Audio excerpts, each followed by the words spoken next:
debated once again the terms of the ACLU's policy on campaign finance regulation. It's called policy number 35.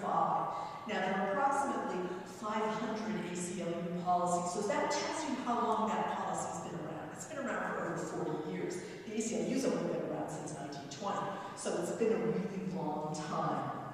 And what I'm going to do tonight is talk about first what that policy did entail and the balancing of rights that it was trying to strike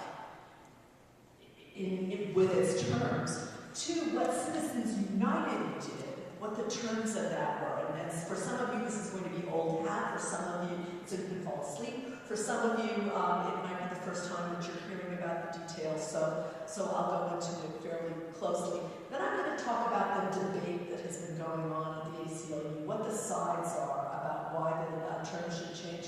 And I will tell you then about the very small but significant change that the ACLU's policy has had that has just, gotten everybody all excited and upset in all sorts of ways. You may find it trivial, but let me tell you, it's a huge thing for some of the people, at least inside the Beltway. Okay.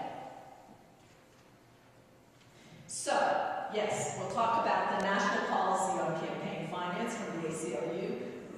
What campaign finance regulation looked like before Citizens United?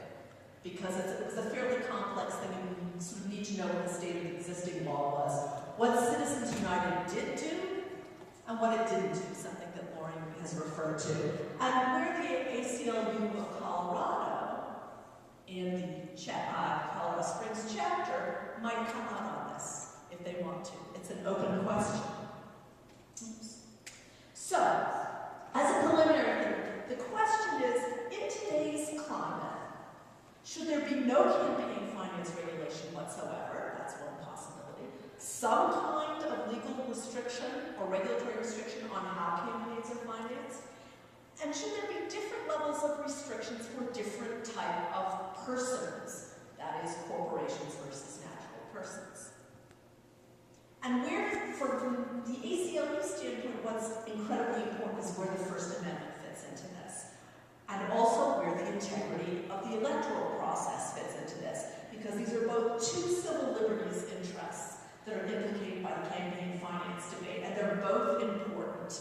And that's one of the reasons why debates about this among civil libertarians end up being so heated, is because there's no easy way to balance these two sets of rights and interests. So, before this month, the ACLU policy number 35 acknowledged two realms of civil liberties. And these are quotes from the policy. The election of public officials is an essential aspect of a free society. The integrity of the electoral process is a principal civil liberties concern. But the second is that there are other civil liberty values, expression, association, equal protection, which campaign finance rules can inadvertently squelch. And the question is, if you are an organization or an entity whose major goal is to protect the First Amendment, which side, and other Bill of Rights issues, which side of this do you want to come out on and how? Or how do you cut the baby in half, as it were? The kind of balance that the ACLU struck before this month was this. It was fairly doctrinaire, and it was fairly absolute. It imposed all limits on contributions and expenditures by individuals and by organizations for causes or for candidates. All of them. It just opposed blanket opposition. The limits directly impinge on free speech and association. They said that it imposed serious dangers to the First Amendment. And the ACLU policy made no distinctions between corporations and natural persons for this. What it did do, which belies the notion that they were taking an absolutist First Amendment position, is that they supported requiring disclosure of names and donations of substantial contributors and expenditures. They said that it could chill free association if it was extended to small contributions or minor expenditures, but basically it said, let's disclose the yin-yang out of this. That's the way of dealing with possible corruption or imbalances of power who was giving money and who was doing the support. They also, more recently, like I think this happened in the 70s, post-Watergate, supported public financing of campaigns for all legally qualified candidates, which means not just the two major parties, but small parties as well.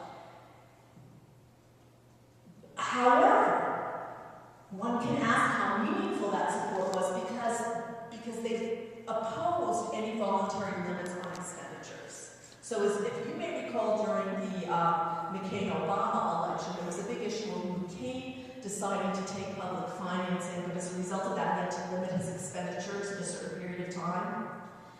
If you don't do that, then you get to take the X hundreds of thousands or $1 million of federal public finance money and then just spend anything you want over that. So it's really kind of meaningless. It just ups the amounts. But nonetheless, that's where the ACLU came out.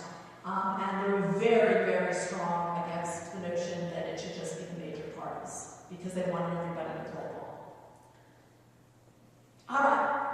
So before I can talk about Citizens United, we have to know what the sandbox is that Citizens United was playing in. There were three different kinds. There are basically three different kinds of campaign-related speech. There are a lot more than that, but we'll just talk about these three. First is campaign contributions that go directly to campaigns. The second is independent electioneering communications, where people or entities support a candidate independently, but they don't give the money to the campaign for spending, they spend it themselves. And the third are issues expenditures on referenda, political issues. The 527 groups are often included in that. All right, that's three different levels of regulation within campaign finance laws as they currently exist in the pre-Citizens United state. For direct campaign contributions, there are individual limits. I think for a federal Senate campaign, it's like $2,400. You can't do more than that during the course of the primary. I think you can do more when the general election comes.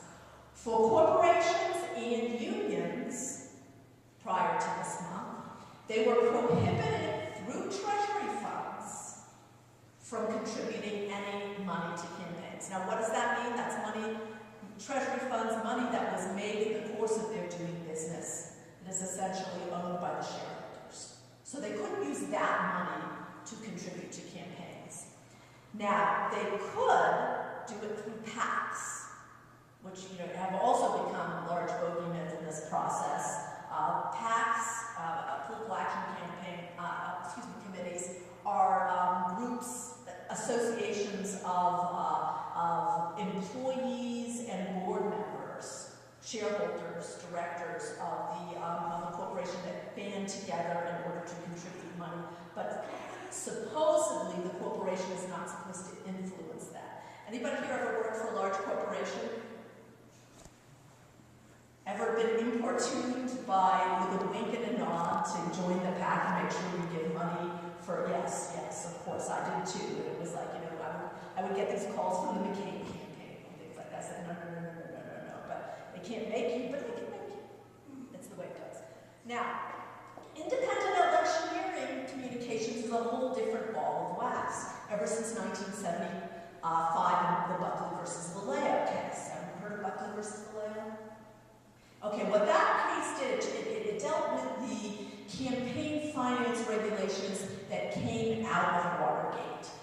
Some of them were very, very old. The direct campaign contributions prohibition